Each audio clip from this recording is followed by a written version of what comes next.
Police उप महानिरीक्षक police अधीक्षक देवरिया डॉक्टर श्रीपति मिश्र द्वारा रिजर्व पुलिस लाइंस देवरिया में परेड के उपरांत प्रशिक्षण प्राप्त कर रहे प्रशिक्षु आरक्षियों के साथ साथ परेड में सम्मिलित सभी पुलिसकर्मियों के साथ तथा अपर पुलिस अधीक्षक राजेश कुमार सोनकर द्वारा थाना गौरी बाजार क्षेत्राधिकारी नगर श्री यश त्रिपाठी द्वारा थाना रामपुर कारखाना क्षेत्राधिकारी भाटपार रानी पंचमलाल द्वारा थाना भाटपार रानी पर क्षेत्राधिकारी बरहज देवानंद द्वारा थाना बरहज पर एवं जनपद के अन्य समस्त थानों पर प्रभारी निरीक्षक थाना अध्यक्ष द्वारा थानों पर नियुक्त पुलिसकर्मियों से दंगा नियंत्रण उपकरण की साफ सफाई कराई गई एवं उन्हें दंगा नियंत्रण हेतु डील कराई गई ताकि आगामी त्योहारों को सकुशल संपन्न कराने के साथ साथ किसी भी विपरीत परिस्थितियों का सामना करने में कोई समस्या पैदा न हो सके और पुलिसकर्मी सदैव तैयार रहे।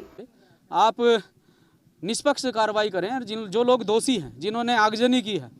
आपने ये कहते हुए मुस्लिम समुदाय के लोगों को जेल भिजवा दिया कि उन्होंने पत्थरबाजी करी है, लेकिन जिन्होंने घरों में घुसकर जेवरात लूट लिया, पैसा लूट लिया और आगजनी की है, गाड़ियों में आग तक लगाई है, उन लोगों के खिलाफ कौन सा किस धारा में मुकदमा दर्ज किया है? अब तक कोई मुकदमा दर्ज नहीं हुआ है। तो ऐसे लोगों के भी खिलाफ मुकदमा दर्ज होना चाहिए। और माननीय सांसद साहब का आज दौरा है, प्रशासन ने रिक्वेस्ट की कि आज सांसद साहब का दौरा है, हमें भी जवाब देना है। तो हमने भी कहा है कि आपका समर्थन करते हैं। हम आपसे यही कहना चाहते हैं कि आपके हाथ में, आप क्षेत्र के क्षेत्राधिकारी हैं,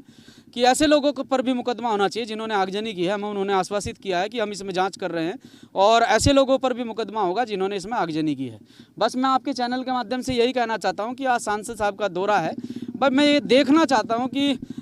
इस लोकसभा के जो सांसद हैं, जो MP हैं, मैं ये देखना चाहता हूँ कि MP साहब आग लगाने वालों से मिलने के लिए आ रहे हैं या फिर जिनके घरों में आगजनी हुई है, जिनका नुकसान हुआ है, जिनकी बहन बेटियों को सताया गया है, उस पीड़ितों से मिलने के लिए आ रहे हैं या आग लगाने वालों से मिलने के लिए आ रहे हैं। अगर माननीय MP साहब जो हैं इस क्षेत्र में आग लगाने वालों से, बजरंग दल के लोगों से, आग लगाने वाले लोगों से मिलने के लिए आ रहे हैं, तो मैं उनका कड़े शब्दों में निंदा करता हूं। इस प्रकार का माहौल जो है नहीं होना चाहिए। ये कहीं ना कहीं इनका जो अभी चुनाव परिणाम आया है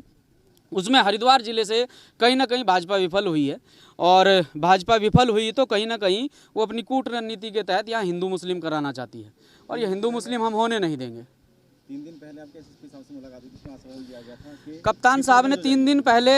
हमें आश्वासित किया था कि जांच के आधार पर हम इसमें मुकदमे करेंगे, लेकिन मुझे नहीं पता कि ऐसी कौन सी जांच इसमें चल रही है। मुझे तो ऐसा लगता है कि प्रशासन भी पूरी तरह से सरकार के दबाव में काम कर रहा है और ये पूरी तरह से इसमें प्रशासन का कोई रोल नहीं है, पूरी तरह से सरकार का रोल है, पूरी तरह से यहाँ सरकार में बैठे MP MLO का रोल है। वो चाहते हैं कि इस प्रदेश, इस जिले का माहौल ख़राब हो, वो चाहते हैं कि यहाँ हिंदू मुस्लिम की राजनीति पनपे। ये सरासर गलत है। तो प्रशासन भी मजबूर हो जाता है जहाँ सरकार का सीधा रोल हो जाता है। तो यहाँ सरकार का सीधा रोल है, तो सरकार से मैं यही कहना चाहता हूँ कि इस प्रकार की जो आपकी तुच्छ मानसिकता है, जो आपकी तुच्छ राजनीति है, गंदी राजनीति है, उस राजनीति से हट के आप इंसानियत के बारे में सोचें। और जिस प्रकार से यहाँ लोगों के घर जले हैं, उन्हें जो उचित मुआवजा है उस मुआवजे को भी उपलब्ध कराएं। अभी पीड़ित परिवारों की रिपोर्ट दर्ज नहीं है, इस बारे में देखिए, पीड़ित परिवार की रिपोर्ट दर्ज नहीं हुई है। मैं यही कहना चाहता हूं कि प्रशासन पूरी तरह से सरकार के दबाव में काम कर रहा है। नहीं तो अब तक जिन लोगों ने आगजनी की है उनके खिलाफ मुकदमा दर्ज हो जाना था, जेल जाने थे, लेकिन अब तक कोई मुकदमा दर्ज नहीं हुआ है। उल्टा यहाँ RSS, हिंदू वाहिनी, बजरंग दल के लोग माहौल ख़राब करना